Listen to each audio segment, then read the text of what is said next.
बिस्मिल्लाहिर्रहमानिर्रहीम। अस्सलाम वालेकुम प्यारा व्यूवर्स। अॼु असां सिंधी अल्फ़ाबेट जी कटपटी ये मारूफ़ पढ़ंदासीं। ये मारूफ़ आहे छा अचो त पढ़ूं। जॾहिं सिंधी अल्फ़ाबेट जो अखर 52 अखरनि मां को बि हिकु अखर, मिसाल जे तौर ते अल्फ़ बेबज़क बेबुक ऐं उन अखर जे हेठां ज़ेर हुजे ऐं उन सां गॾु ये यको हुजे त असीं उनखे ये मारूफ़ चवंदा आहियूं। सही, ये मारूफ़ कंहिंखे चवंदा आहियूं जॾहिं को बि अखर सिंधी अल्फ़ाबेट जो उन सां गॾु ईंदड़ अखर यानी कि ईंदड़ अखर ये यको हुजे ऐं सिंधी अल्फ़ाबेट जे अखर जे हेठां ज़ेर हुजे त उनखे असीं छा चवंदा आहियूं, ये मारूफ़। अचो त ये मारूफ़ पढ़ूं सिंधी अल्फ़ाबेट जे अखरनि सां गॾु। अल्फ़क अल्फ़िया ज़ेरी ई, बे बदक बैया ज़ेरी बी, बे बुक बैया ज़ेरी बी, भे भित भैया ज़ेरी भी, ते तारो तैया ज़ेरी ती, थे थेलो थैया ज़ेरी थी, टे टोपी टैया ज़ेरी टी, ठे ठूठ ठैया ज़ेरी ठी, से सवाब सैया ज़ेरी सी, पे पग पैया ज़ेरी पी, जीम जुती जीमिया ज़ेरी जी, ये जिभ जैया ज़ेरी जी, झे झिरकी झैया ज़ेरी झी, ये जंज जैया ज़ेरी जी, चे चंड चैया ज़ेरी ची, छे छटी छैया ज़ेरी छी, हे हजम हैया ज़ेरी ही, खे खचर खैया ज़ेरी खी, दाल दर दालिया ज़ेरी दी, धाल धोबी धालिया ज़ेरी धी, डाल डेर डालिया ज़ेरी दी, डाल डेर डालिया ज़ेरी डी, ढाल ढगो ढालिया ज़ेरी ढी, ज़ाल दरो ज़ालिया ज़ेरी ज़ी,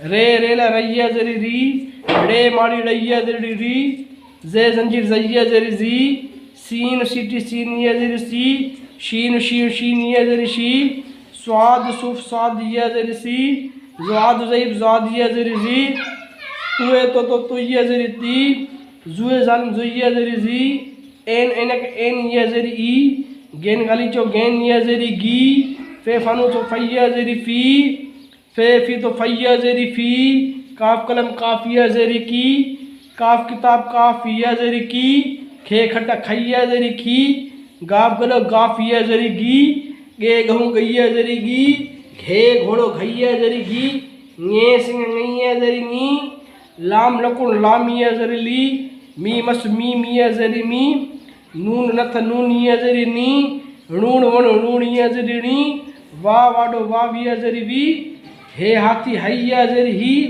हमज़ा नंढड़ो या अल्फ़ नंढड़ो अल्फ़िया ज़ेरी ही, ये यको यैया ज़ेरी जी। हाणे ही जेके असां पढ़ियासीं सिंधी अल्फ़ाबेट जा अखर जेके 52 आहिनि उहे पढ़ियासीं ये मारूफ़ सां गॾु। हाणे ये मारूफ़ जा कुझु एग्ज़ाम्पल जेके आहिनि त मां तव्हांखे ॾिना आहिनि। सही आहे। हाणे हे ॾिसो लिखियलु आहे हारी, ॾिसो हे अलिफ़ हा हे मद अखर जीअं असां पढ़ियासीं अलिफ़ मद आ बे अलिफ़ बा। सही आहे। मीम अलिफ़ मां इहे असां पढ़ियासीं, हे मद वारा अखर आहिनि। ऐं ॿियो अखर जेको ॾिसो असां गॾु आहे। हाणे जॾहिं असां अखरनि मां लफ़्ज़ ठाहींदा आहियूं तॾहिं जेके आहिनि त इहे असांखे कमु ईंदा आहिनि। हाणे असां हिकिड़ी ॿी बि वीडियो न ॿी तस्वीर बि तव्हांखे असीं ॾेखारियूं था जंहिंमें ॿ जेके आहिनि जीअं मारूफ़ जा अखर कुझु हिन तरीक़े सां लिखा आहिनि। हाणे ये यको जेको आहे त ही मां हीअं लिखी करे हिन शेप में लिखी करे ऐं हिन जा ॿिया 52 अखर सां गॾु मिलाया आहिनि। अचो त उहो बि ॾिसूं। हाणे ही ॾिसो, हाणे अॻु में जेको असां हिन खां अॻु में पढ़ियासीं अल्फ़ अल्फ़िया ज़ेरी ई, असांजे यको हिन सूरत में लिखियो होसीं।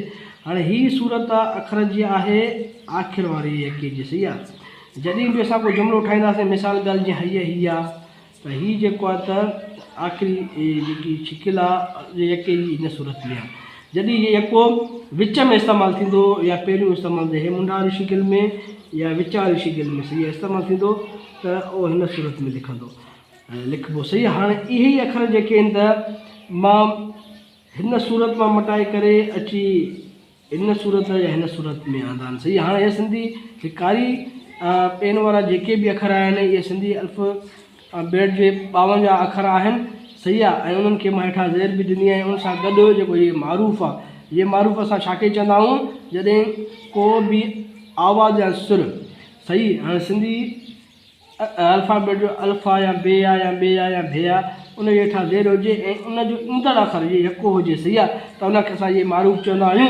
ऐं उन जी सॼी 52 अख़रनि जी इनखे हुन फॉर्म मां हिन फॉर्म मां चेंज करे मां हिन में लिखियो आहे। अॼु जे लाइ इहे काफ़ी आहे। Thank U.